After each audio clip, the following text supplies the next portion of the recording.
Nathan Carter never considered himself the type to believe in fate. He was logical, analytical, someone who built his life on facts, not feelings. That's why, as he sat in his car outside a dimly lit restaurant, he couldn't believe he had let his sister talk him into this. "This is ridiculous, Emma," Nathan groaned, gripping the steering wheel. Emma Carter, his ever-persistent older sister, stood outside the driver's side window, arms crossed, wearing that same smug expression she had perfected over the years. "Nate, you're 32, single, and if I let you, you'd spend every night buried in code, talking to no one but your computer," she said. "I'm just trying to help." "By setting me up on a blind date?" "Exactly," she grinned. "Her name's Lily Monroe. She's a nurse. She's smart, kind, and trust me, you'll like her." Nathan sighed, knowing there was no way out. He grabbed his keys and muttered, "Fine.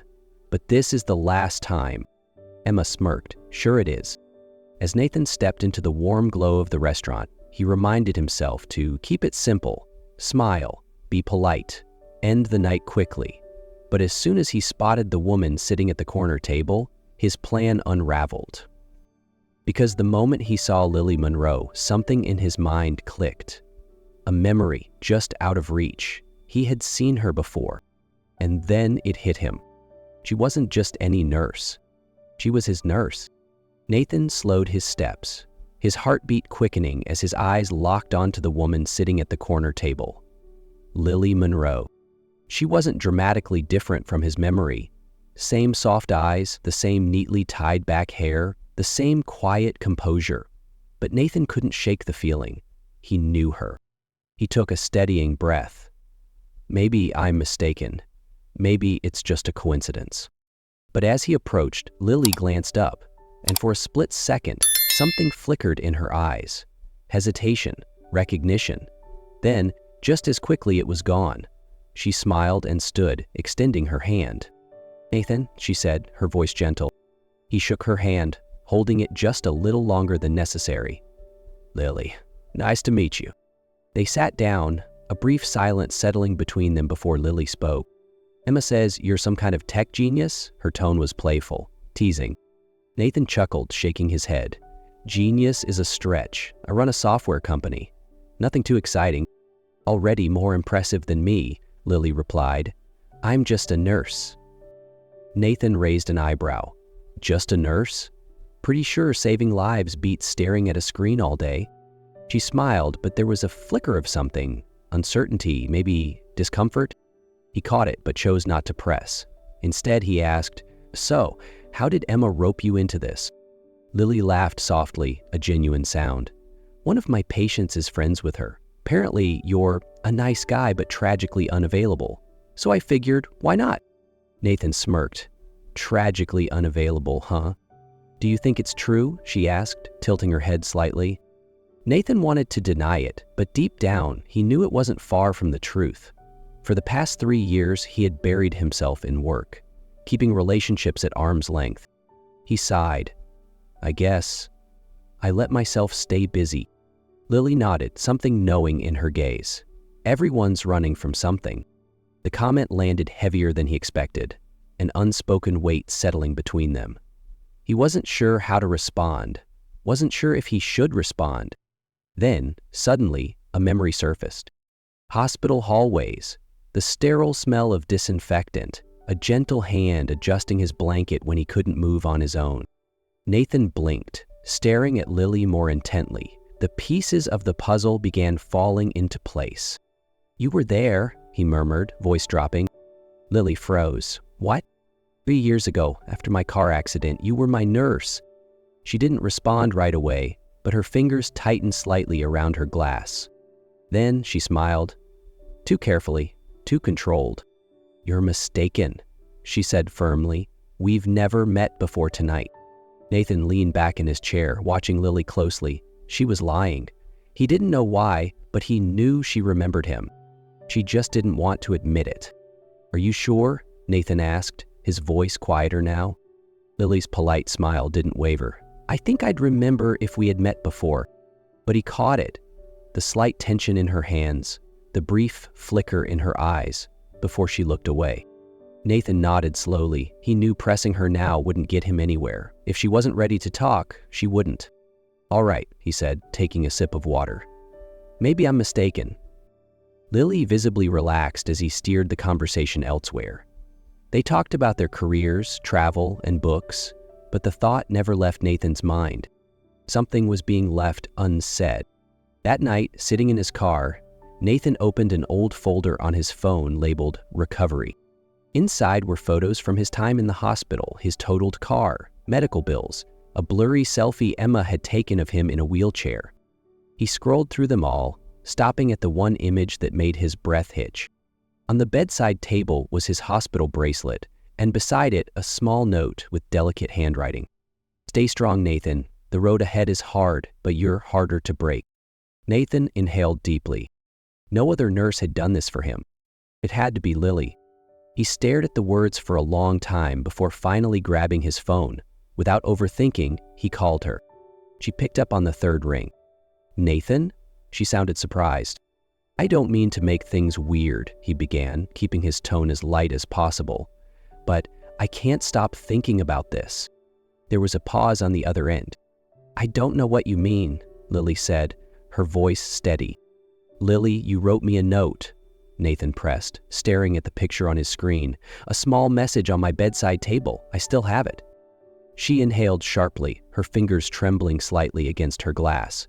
"Nathan!" "I'm not trying to corner you," he said quickly, his voice gentle but firm. "I just need to understand. Why won't you admit it?" Lily looked away, her jaw tightening. A storm of emotions flickered across her face. Denial, regret, something deeper that she refused to name.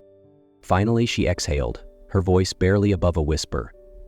"Because if I admit it, it becomes real. And if it's real, then it means I mattered to you in a way I never should have." And then she hung up. Nathan stared at his phone, frustration and confusion twisting inside him. No, this wasn't just the past. Not when it still haunted him like this. Nathan couldn't shake the thought of Lily, no matter how clearly she had tried to shut him down.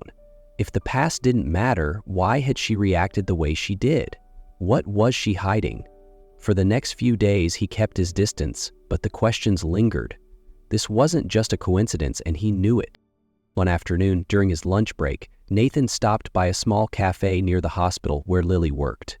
He wasn't intentionally trying to run into her, but when she walked in, he knew this wasn't an opportunity he could ignore. Their eyes met instantly. She hesitated for only a second before letting out a quiet sigh and walking over to his table. "Are you following me now?" she asked. Her tone teasing but cautious. Nathan arched a brow. "Just a coincidence. But since you're here, maybe we should talk." She hesitated, then pulled out a chair. He didn't want to push, but he also couldn't pretend nothing had happened. "I don't get it," Nathan said. "Why deny it? It was just a note. It's not a big deal." Lily stared into her coffee, debating her answer. Finally, she murmured, "Because I didn't want to be part of your past. I didn't want you to look at me and only see a reminder of something painful." Nathan was quiet. He hadn't thought of it that way before. But to him, Lily wasn't just a memory from a difficult time. She was the reason he had gotten through it.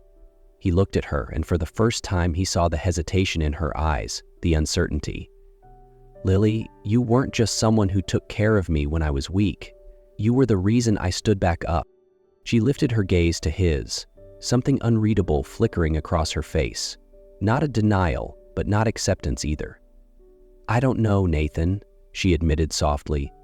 "I don't know if I can let this become something more." Nathan knew Lily was still fighting her own battles, but whether she was ready to admit it or not, their past had already tied them together, and this time he wasn't going to walk away. Nathan hadn't seen Lily in the days following their conversation at the cafe, but she was never far from his mind. He wasn't sure if she needed space or if she was trying to push him away, but he knew one thing: this wasn't over. Then, late one night, his phone rang, an unknown number. He hesitated for a second before answering. "Nathan?" Lily's voice was rushed, unsteady. "Lily, what's wrong?" He sat up immediately, sensing the panic in her tone. "It's Noah, my brother. He's having trouble breathing. I'm taking him to the hospital now." Nathan didn't think. He grabbed his keys. "I'll be there." "Nathan, you don't have to." I'm not asking, Lily. I'm coming. He didn't give her a chance to argue before hanging up. As he sped toward the hospital, a heavy weight settled in his chest. He had never met Noah, but from the way Lily spoke about him, he knew the boy was her entire world, and if anything happened to him, it would break her. When Nathan arrived, he found Lily standing outside the emergency room, arms wrapped around herself. She looked smaller, more exhausted than usual. When she spotted him, a flicker of resistance crossed her face, but instead of arguing, she just let out a shaky breath. He's inside. The doctors said his breathing attack was worse than normal, her voice wavered. Nathan didn't say anything. He just stood beside her. After a long silence, she finally spoke. I didn't want you to see this part of my life, Nathan. I don't want anyone to see it. He turned to her, his gaze steady. Lily, if I'm only here for the easy parts, then I don't deserve to be here at all. She studied him for a long moment, searching his face for something. Then, for the first time, she didn't push him away. Lily didn't know why she let Nathan stay that night. Maybe it was exhaustion, maybe it was the overwhelming fear of losing Noah, or maybe it was something else, something deeper that she wasn't ready to admit. Either way, when Nathan sat beside her in the waiting room, she didn't ask him to leave. Time moved slowly. The hospital at night was eerily quiet, filled only with the hurried footsteps of nurses and the distant hum of machines. Nathan didn't say much, but he didn't leave either, and somehow, his presence alone brought a sense of calm Lily hadn't realized she needed. Near dawn, the doctor finally stepped out, offering a reassuring smile. Noah is stable. He'll need to stay a few days for monitoring, but he's out of danger. Lily nearly collapsed in relief. She nodded, thanked the doctor, then turned to Nathan. You don't have to stay anymore. He's okay now. Nathan tilted his head as if considering it, then simply said, I'm not going anywhere. A few hours later, when Lily was finally allowed into Noah's room, Nathan followed. The 16-year-old looked exhausted but alert, his gray eyes filled with mischief as he spotted the unfamiliar man standing beside his sister. So, you've got a boyfriend and didn't tell me? Lily let out a tired sigh. Nathan's just a friend. Noah arched a brow at her, then turned to Nathan. You sure about that? Nathan smirked. Not entirely. Lily rolled her eyes, but for the first time in days, a quiet smile tugged at her lips. Nathan didn't leave in the days that followed. He showed up every morning at the hospital with coffee for Lily, brought books and magazines to help her pass the time, and even played chess with Noah when the boy started getting restless. At first, Lily tried to keep her distance, but it was hard to ignore a man who stayed by her side without expecting anything in return. One evening, as Nathan handed her a warm takeout box instead of the usual dry hospital sandwich, Lily studied him for a long moment before sighing. Why are you doing this? Nathan leaned back in his chair, shrugging. Because I care. You don't have to. Lily, he said, tilting his head, I know you're used to carrying everything on your own, but no one said you have to do it forever. She was quiet. A part of her wanted to push him away, to protect herself from the possibility of disappointment, but another part, the part she had been trying to ignore, wanted to believe that maybe, just maybe, this time would be different. A few weeks after Noah was discharged, Nathan invited them on a picnic by the lake. Lily had planned to decline, but Noah eagerly accepted on her behalf, leaving her no choice. As the afternoon sun turned golden, casting a warm glow over the water, Noah wandered off to find a fishing spot. Nathan sat beside Lily, reaching into his pocket and pulling out a small velvet box. Lily froze, her breath catching in her throat. Nathan took a steady breath before pulling out the small velvet box. He opened it, revealing a ring. Simple, timeless, just like what he felt for her. Lily, he began, his voice uncharacteristically soft. I'm not asking to change your life. I'm asking to share it. Every hard moment, every beautiful one. I don't want to stand on the sidelines. I want to stand beside you, always. He paused, glancing toward Noah, who was skipping stones by the water. I love you. I love him. And if you'll have me, I want us to be a family. Lily swallowed hard, tears stinging her eyes. She had spent years running, fearing what could break her, but this time she didn't want to run. Yes, she whispered. I'll marry you. 1 year later, Lily stood in the middle of the school courtyard, watching Noah with pride as he passionately presented his science project. He had designed a portable air filtration system for people with respiratory conditions, inspired by his own experiences. She could see the excitement in his eyes, the kind of hope he hadn't had before. Nathan stood beside her, hands in his pockets, just as proud. When the audience started clapping, Lily glanced at him and smiled. "You kept your promise." Nathan arched a brow. "Which one?" She squeezed his hand, her voice soft but full of meaning. "You didn't leave." Nathan gave her hand a gentle squeeze in return. "Because I never planned to."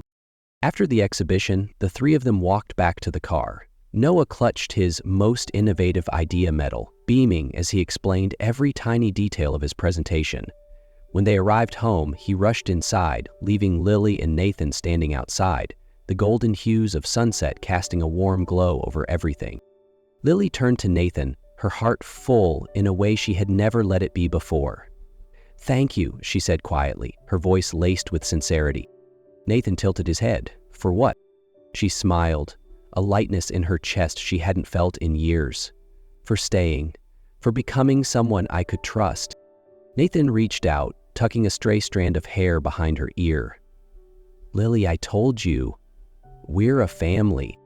She took a deep breath, letting those words settle deep inside her. Family.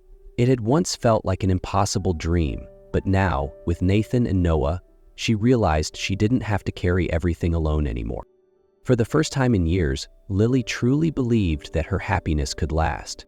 And this time, she wasn't afraid.